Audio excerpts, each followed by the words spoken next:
Est-ce que je peux m'exprimer, monsieur? Juste une seconde.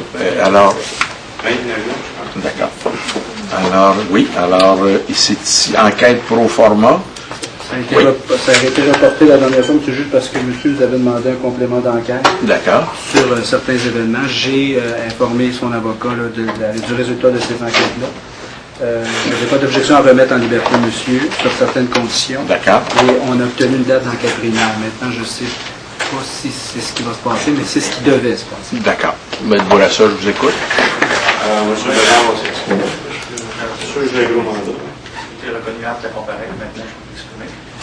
Je reconnais que Penco, je reconnais ce que vous dites comme juge. D'accord. Ça fait 1 an, monsieur le juge, qu'on ne porte préjudice avec ça. Et là, je viens d'attendre quelque chose de tellement gros que c'est incroyable. Je viens d'attendre de mon propre avocat que le plaignant, dans le dossier, et l'Ordre des ingénieurs du Québec, a détruit sa propre preuve. C'est bien ça que Maître Bourassa va dire. Oui, mais regardez, M. Alors, qu'est-ce que vous pensez de ça? Ben, si je peux me permettre de vous expliquer ce que... Oui. Alors qu'on détient finalement quelqu'un depuis 1 an à cause d'une preuve qu'on apprend qu'elle a été détruite. Regardez, M. Bédard. Alors, expliquez-moi ça bien vite. Oui, je vais vous expliquer quelque chose bien vite. Je pense qu'on revient à la Restinchcom de la Cour suprême, puis pas à peu près en plus de ça. D'accord. Bon. Moi, aujourd'hui, ici, c'est une enquête pro forma. Je n'ai aucune espèce de juridiction. Hein? Non, c'est une enquête préliminaire, monsieur. Ça fait depuis, je ne sais pas combien d'audiences. Bon, M. Bédard, écoutez-moi bien. Là, il y a une proposition, il y a des conditions que vous soyez remis en liberté. Si je ne peux pas m'exprimer, vous allez être incarcéré et je fixe un autre date. Est-ce que vous voulez m'écouter? Oui ou non? Je pense que j'ai le droit de m'exprimer, monsieur. C'est fait. Ça fait 1 an qu'on m'empêche de m'exprimer. Monsieur Bédard, c'est fait. Vous l'avez dit. Et aujourd'hui, je ne peux rien décider. Ce que je peux faire, c'est vous remettre en liberté, vous demander de venir devant un tribunal compétent qui décidera cette question-là. Ça, je peux le faire. Vous n'êtes pas le tribunal compétent? Non, pas aujourd'hui. Non.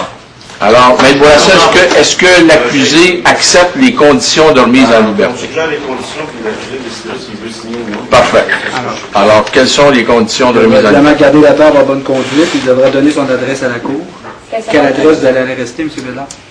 Alors, en parlant de conditions, monsieur le juge, ça ne veut pas un 579 là, qui va m'empêcher finalement d'avoir accès à la preuve. On ne veut pas de ça.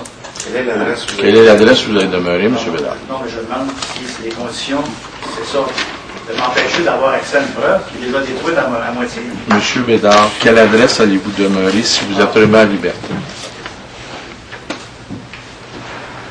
À la même adresse. C'est quoi l'adresse? Vous l'avez, l'adresse, le mandat de... C'est l'adresse qui apparaît à la dénonciation? 253 rue Notre-Dame, appartement 414 à la Repentigny? C'est ça. Notre-Dame, appartement 14? Alors, 414. Honteux, monsieur le juge. Alors, demeurez à cette adresse. Faites rien avec ça. Ça va être votre adresse? Si vous êtes remis en liberté, ça sera votre adresse, M. Bédard? Je vais être remis en liberté, monsieur le juge, avec Parfait. compensation. Alors, ce sera l'adresse. Alors, permission du tribunal avant de changer d'adresse. Il lui sera interdit de communiquer avec le personnel et les membres de l'Ordre des ingénieurs du Québec. Protégez-les encore, les menteurs. Allez-y, monsieur Roulier. Protégez-les. C'est comme ça qu'une justice doit se faire, une société là. Interdit de se servir d'un service de courriel Internet. Attendez. Dans l'Ordre des ingénieurs, j'ai rien. De se servir. D'un courriel Internet. Censé droit à la protection du public. Interdit d'utiliser la fonction 67 sur un téléphone.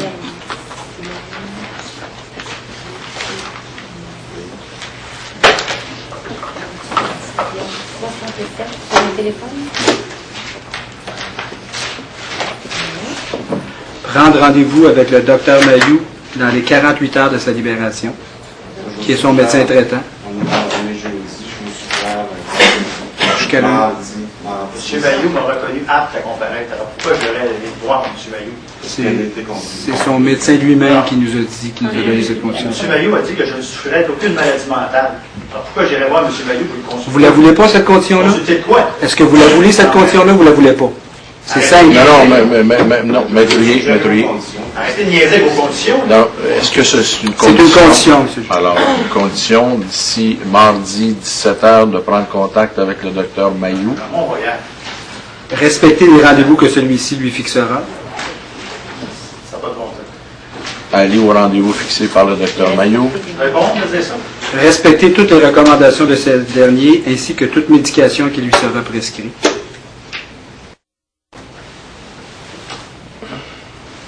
Et interdit d'avoir en sa possession toute arme offensive. Alors, ce sont les Ça va. conditions. Alors, La monsieur, Cour d'appel va trancher, monsieur. Il y avait, La requête en rétractation de jugement. J'ai déposé dûment, finalement, le 16 novembre devant la Cour d'appel. Et j'espère que la Cour d'appel va faire ses devoirs dans ce dossier-là. alors, Monsieur le juge. maître il y a un Bourassa, cas qui était arrêté pour le 22 février où on déposait une requête en arrêt de procédure. Excellent. Destruction de- et là, ce sera le tribunal C'est le 10 compétent février. pour le faire. 10 février. Alors, monsieur, c'est le 10, vous dites? Vous l'avez- C'est une date d'enquête préliminaire le 10 février. Parfait. J'ai reçu la requête de M. Bédard là, en vertu de l'arrêt de Chitcom pour l'arrêt des procédures. Parfait. J'ai expliqué à son avocat qui lui a expliqué que c'est une requête qui se présentait au procès. Tout à fait.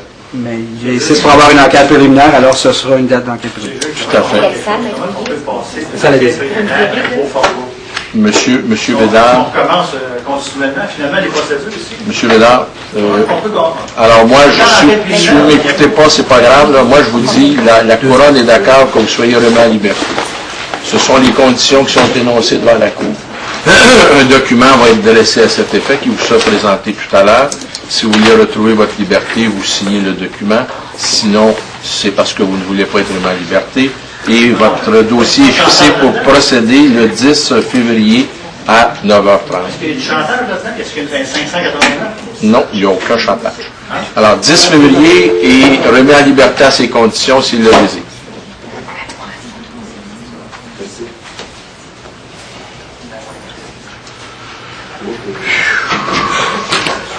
Il reste quelques autres dossiers un peu moins longs.